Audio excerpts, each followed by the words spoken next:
La Marseillaise, on a entendu constamment la Marseillaise pendant la Coupe du Monde, dans les cafés notamment, et chez les jeunes.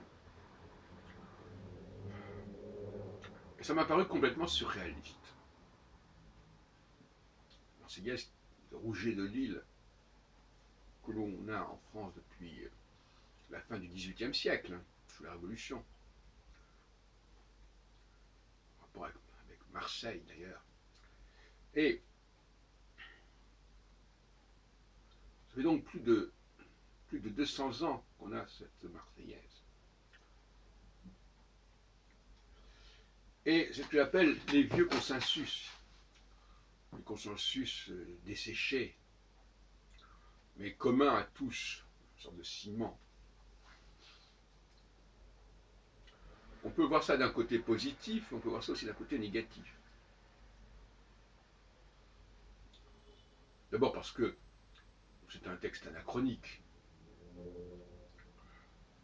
qui viennent jusque dans nos bras égorger nos fils, nos filles, nos compagnes.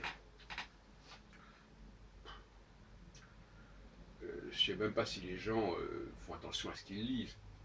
Qu'un sang impur n'abreuve nos sillons.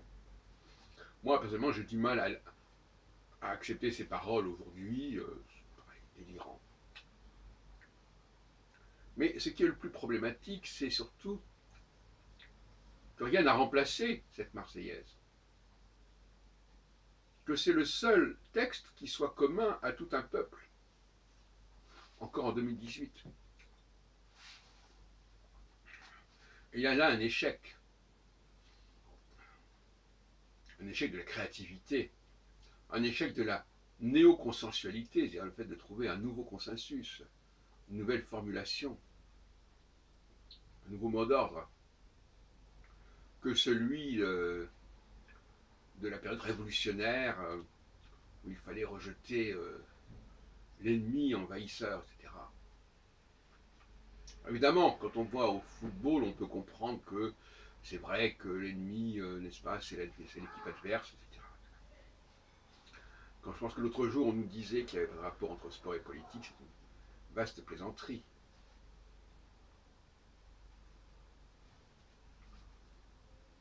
La Marseillaise, elle ne sort pas par hasard.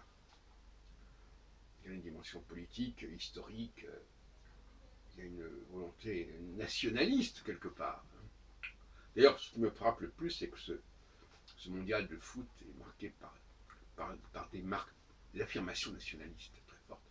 En tout cas en France, mais certainement pas qu'en France. C'est une sorte d'exacerbation des nationalismes, cette Coupe du Monde. Alors, bien sûr, le peuple a besoin d'un vieux consensus. Mais là, c'est caricatural. Il y a la langue, il y a quelques chants comme ça, il y a quelques repères historiques, très vagues d'ailleurs, et, parce que les gens connaissent très mal leur histoire de France.